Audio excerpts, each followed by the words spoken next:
ကြတော့ကျွန်တော်အခု grade 12 grade 10 11 12ကျောင်းသားများအတွက် read the basic ဖြည့်နည်းလေးနည်းနည်းလေးပညာတနာမျှဝေပေးချင်ပါတယ်ကျောင်းသားကျောင်းသူများရောအခြားစိတ်ဝင်စားသူများရောလေ့လာကြည့်နိုင်ပါတယ်ဒီကကျွန်တော်ဒီ read the basic ဖြည့်တဲ့နေရာမှာကျောင်းသားအများစုကမဖြည့်တတ်ဘူးဖြည့်နည်းကိုမသိဘူးเนาะဒီလိုပဲသူတော့ကျုံလိုဘာသာပြန်ပြီးတော့ရန်ကြီးဖြည့်နေကြတာများပါတယ်အမှန်တကယ်ကအခုမေးတဲ့เนาะစနစ်သစ်မေးခွန်းမှမေးခွန်းတွေကအရန်နဲ့အဆင့်မြင့်တဲ့အတွက်ကြောင့်အရန်နဲ့အဆင့်မြင့်တဲ့အတွက်ကြောင့်ကျောင်းသားတွေဒီအများစုကနားမလည်ကြပါဘူးကျွန်တော်ကကူညီတဲ့အနေနဲ့ဒါတစ်စိတ်တစ်ပိုင်းပညာဒါနမျှဝေပေးမှာဖြစ်ပါတယ်အားကြည့်ပါခင်ဗျာအဲကြတော့ read the basic unit 5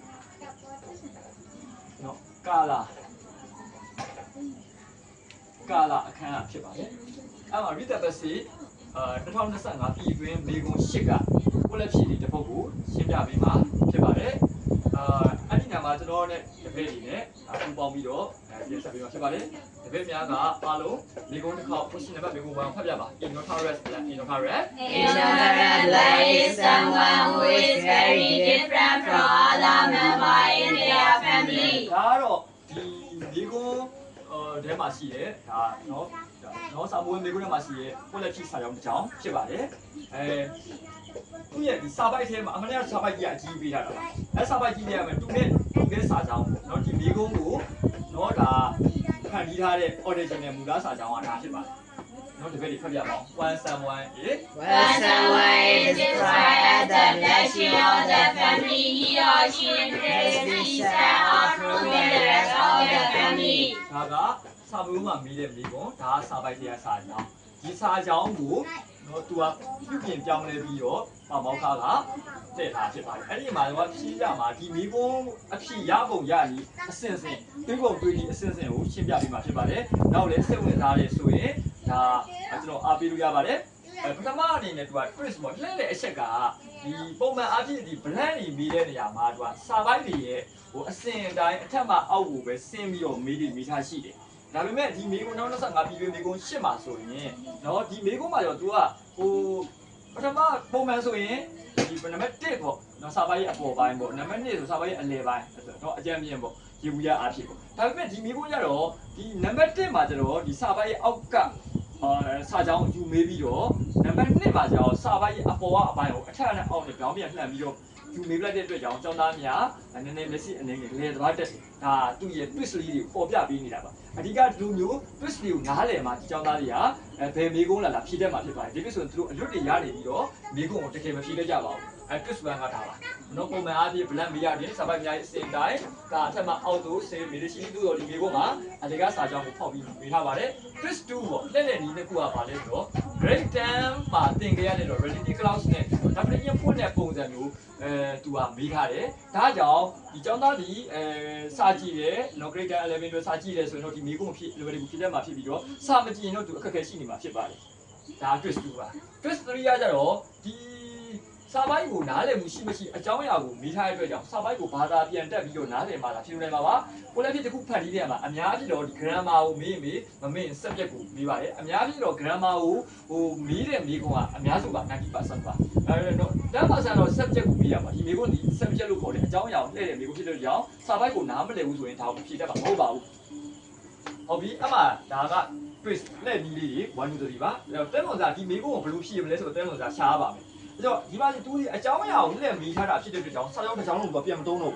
နော်တစ်လုံးတစ်လေပဲဆိုဆွဲထုတ်လာတယ်အကြောင်းက2 1ပေါ့တက်လွန်စား1ပေါ့အဲ့ဒါတက်လွန်စား1ကတော့ဒီစာပိုက်ရဲ့မေကုန်းထဲမှာ notaris ဆိုတာပါတယ်ဒီ notaris ဆိုတာဒီစာပိုက်ထဲမှာဒီမှာ notaris ကြီးပေါ့အဲ့ဒီအကောင်လေးသူစဉ်းစားလာဟုတ်ပြီအဲ့ကြောင့်သူကအမှန်တကယ်ဒီစာကြောင်းထဲမှာလားကျွန်တော်ကဒီကြောင်းထဲကိုဒါဒီရေးထားတာပါအမှန်တကယ်ကစာမဝဲမေကုန်းမှာစာပိုက်လိုက်ကြီးအပိုက်လိုက်ကြီးသူကပါတာဖြစ်ပါတယ်အပိုက်လိုက်ကြီးဒီမှာကြည့်ပါနော်ဒီမှာကြည့်ပါဒီလိုမျိုးအပိုက်လိုက်ကြီးနော်ဒီအပိုက်လက်ကြီးတော့ပါနေတာဒါမှမဟုတ်ကျွန်တော်ဒီကလေးကြောင့်ရှင်ဒီစာကြောင်းတစ်ကြောင်းတော့ခြာဖို့တာမလွယ်ပါဘူးနော်တို့ကမိကုန်းတစ်ခုကိုခြာတယ်ဆိုတဲ့နေရာမှာစာပိုက်စာကြောင်းကိုအရင်ခြာစာကြောင်းပြီးတော့မှအပြည့်စလုံးအရင်ခြာမှာဖြစ်ပါတယ်ဟုတ်ပြီအဲ့ဒါကြောင့်တို့ကဒီတဲလွန်စာကိုခြာတဲ့အခါမှာမိကုန်းထဲမှာပါတဲ့ notaris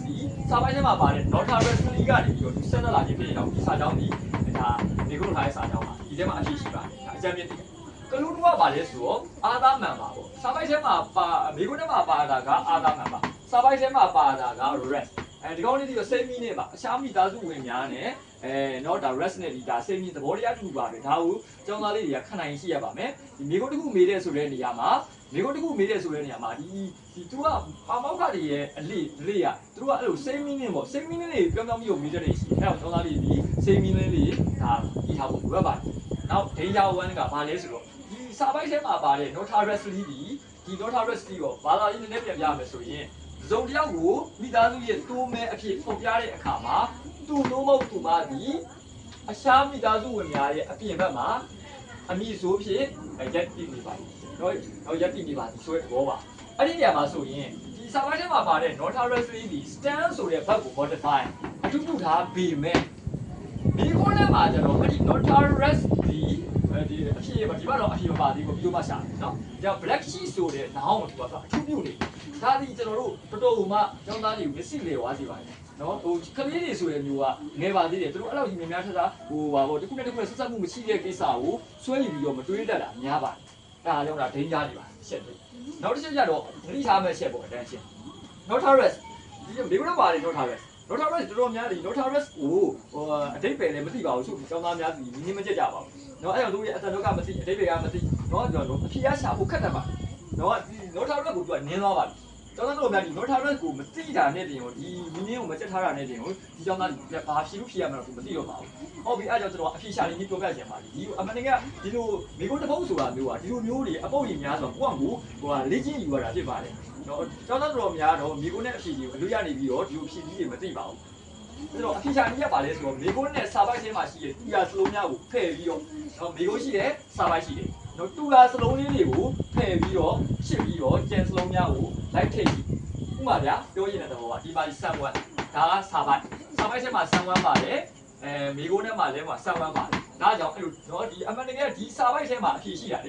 ေအဖြေရှိရဆိုတော့သူကစာပိုက်ထဲမှာရှိတဲ့ဒီတူတဲ့စလုံးလေးတွေကိုလိုက်ဖယ်လိုက်မယ်ဆိုရင်ဒီမှာဆန်ဝမ်တူတယ်စာပိုက်ထဲကဖယ်လိုက်တော့နော်ဒီမှာတော့ family မိကုန်းထဲမှာ family ပါတယ်စာပိုက်ထဲမှာပါတယ်စာပိုက်ထဲမှာပါတဲ့ family ကိုဖြတ်လိုက်တော့ဒီမှာလည်း family ပါသေးတယ်ဖြတ်လိုက်ဟုတ်ပြီနောက်တော့ကြံသေးတယ်ဘာကြံသေးရောဟဲ့nota rest ဒီမှာ nota rest ဟုတ်ပြီ nota rest ဖြတ်လိုက်တော့ဟုတ်ပြီဒါဆိုလို့ရှိရင်တို့ကတော့မိကုန်းနဲ့စာပိုက်ထဲမှာရှိတဲ့တူပါစလုံးများကိုရှစ်ပြီးတော့ကျန်စလုံးများကိုလက်ထည့်ပြီးတဲ့အခါမှာ grammar နဲ့လည်းညှိတယ်ဒါဆိုတော့ဒီ license တဲ့အခါမှာစလုံးတော်တော်များကြံနေသေးအောင်ပြုလိုက်မယ်နော်တော်တော်များကိုကြံနေသေးတယ်ဒါပေမဲ့လည်းသူကအဲ့ဒီဒါအဖြေကိုဘယ်လိုထပ်ယူရမလဲဆိုတော့အလုံးမထားဖို့ကဒီကိုလာတစ်ခုဖြေလဲဆိုရင်လားအဖြေဖြစ်နိုင်ပြီမဖြစ်နိုင်ပြီရှိတယ်အဖြေဟုတ်တဲ့ကောင်တွေကနော်စာပိုက်တဲ့စာကြောင်းထဲမှာရှိရဲ့အဖြေဟုတ်တဲ့ကောင်တွေကခေါင်းပြရမယ် adjective ပြရမယ် verb ပြရမယ် adverb ပြရမယ်ဒီဘာဒီဘုတ်အောင်ဆိုတော့အဖြေဟုတ်တဲ့နိုင်တဲ့ကောင်တွေက pronoun တွေ preposition တွေ conjunction တွေ interjection အဖြေမဟုတ်ဘူးအားကြောင့်နော်ဆရာကြီးကခုနကတော့ဒီမှာတူလို့ဒါဖြုတ်ခဲ့တာမိကုန်းနဲ့တူကိုဖြုတ်ခဲ့တာဒါကတော့ဖတ်ဖြုတ်တယ်ဘာဖြစ်လို့လဲဆိုတော့ conjunction ဖြစ်လို့ဖြုတ် conjunction ဖြစ်လို့ဖြုတ် preposition ဖြစ်လို့ဖြုတ်နော်ဒီနေရာမှာ preposition ဖြစ်လို့ဖြုတ်တယ်ဒီမှာ noun သားဖြစ်လို့ဖြုတ်တယ်နော်ဒီနေရာမှာဆိုရင်စလုံးပေါင်းတူလို့ဖြုတ်တယ်ပါနော်ဒီမှာနော်ဒါ preposition ကိုလို့ဖြုတ်တယ် preposition ကိုဖြုတ်တယ်တော့ဖြုတ်တဲ့အားလုံးဒီပါဖြုတ်တဲ့အခါမှာဘာပဲကျန်တော့ဆိုအဖြေက3လုံးပဲကျန်တော့ describe black sheep stand အဲ့လိုပေါ့သူကဖြည်းဖြည်းချင်းသူကဘောင်ကျင်းအောင်လုပ်လိုက်ရတယ်ဟုတ်ပြီဒီမှာတို့က grammar ပုံစံနဲ့ပြန်သွားရမယ် nota rest ဒီတွေ့ grammar ပုံစံ A ဆိုတာ article nota rest ဒီနာမည်ဆိုးသောဖြစ်ကြော်ကြားသောဆိုတော့ adjective နောက်က noun မပုံစံကြီးကပြောပါတယ်လေ article plus adjective noun article ပြီးရတယ်အဲ့ဒီတော့အပြည့်ပါပြရမဟုတ် noun ဆိုတော့ကြံနေတာကဘာနဲ့ကြံနေတာ describe နဲ့ကြံနေတော့တို့ကပြရမှာ noun ဆိုတော့ဒီ verb တစ်ခုဒီ grammar နီးရပြန်ပြီးဖယ်လိုက်တဲ့အခါမှာအဖြေမဟုတ်တော့ဘူးဆိုတော့အဖြေတစ်ခုပဲကျန်တော့ဒါတော့အဖြေကလက်ရှိအဲ့ဒါကြောင့်ဒီဘုံတစ်ခေါက်ဘာသာပြန်ကြည့်မယ်ဆိုရင်နော်ဒီနာမည်ဇိုးနဲ့ကြော်ကြားတဲ့ဒီ black sheep ဆိုတဲ့သဘောကနော် black sheep ဆိုတဲ့သဘောကနော်အရှားမိသားစုဝင်တွေနဲ့နော်အရှားမိသားစုဝင်တွေနဲ့လုံးဝရှားနာတဲ့အရှားမိသားစုဝင်တွေနဲ့လုံးဝရှားနာတဲ့လူတယောက်ကိုနော်ဒီ black sheep လို့ခေါ်ပါတူမယ်ပေါ့မြန်မာလိုပြောမယ်ဆိုတူမယ်ပေါ့နော်ဒီနာမည်ဇိုးနဲ့ကြော်ကြားတဲ့တူမယ်လို့ခေါ်ပါအဲ့တော့တို့ရဲ့အဖြစ်ဒီ black sheep ဖြစ်ပါတယ် black sheep ဖြစ်ပါတယ်ဒီမှာ black sheep ပါနော်အဖြေမတွေ့ရနေပါဘူးကြောက်အဖြေတစ်ခုရှာတဲ့နေမှာဟောဒီလိုအကျိုးနဲ့အကြောင်းနဲ့ grammar နဲ့ညှိပြီးတော့ရှာပြီးတော့လေ့ကျင့်ဖို့ကျောင်းသားများလိုအပ်ပါတယ်တကယ်လို့ဒီဟာလေးကနော်အားလုံးသမီးတို့တွေအသုံးဝင်တယ်ဆိုရင် နောက်ထပ်ဒါဗီဒီယိုအတူလေးတွေလည်းဒါကြီးပညာဒါရအနေနဲ့ထပ်ပြီးတော့မျှဝေပေးမှာဖြစ်ပါတယ်အားလုံးပဲကျေးဇူးတင်ပါတယ်